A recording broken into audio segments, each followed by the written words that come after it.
The Equality and Human Rights Commission has confirmed this evening that it's received a complaint from the Campaign Against Anti-Semitism about alleged discrimination and victimisation in the Labour Party. Earlier, the party leader, Jeremy Corbyn, apologised for what he described as causing anxiety by appearing at events with people who compared the actions of the Israeli government to the Nazis. Mr Corbyn said views were expressed that he did not accept or condone.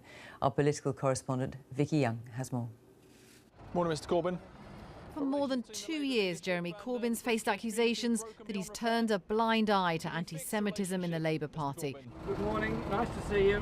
And today those questions are still coming. Can you close the window, please? Yeah.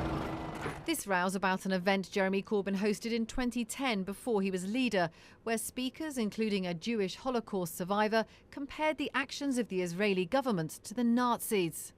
In a statement, Mr Corbyn said, "In the past, in pursuit of justice for the Palestinian people and peace in Israel-Palestine, I have on occasion appeared on platforms with people whose views I completely reject.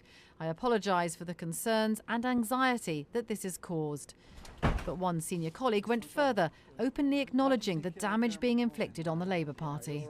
So it's really shaken us to the core, really. But we've got to resolve the issue within our party and then get out there to assist the Jewish community campaigning against anti-Semitism within our society overall.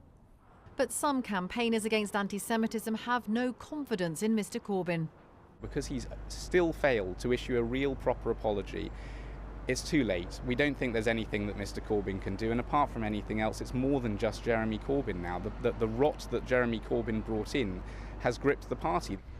For more than 30 years, Jeremy Corbyn's been one of Parliament's most vociferous pro-Palestinian campaigners, sometimes appearing alongside people with controversial views about Israel. But today the scrutiny is far greater because he wants to be the next Prime Minister. And the anger in his party isn't just about his past, it's about decisions being made now about a code of conduct. The party's adopted a widely accepted international definition of anti-Semitism, but hasn't included all of the examples that come with it, spelling out anti-Semitic behaviour. The international code says, for example, it's anti-Semitic to draw comparisons between Israeli policy and the Nazis.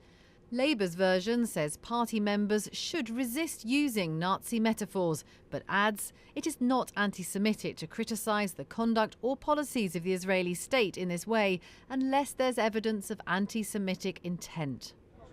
Labour says it's trying to make the code easier to enforce, but critics argue it makes anti-Semitism harder to prove, and the original international definition must be adopted.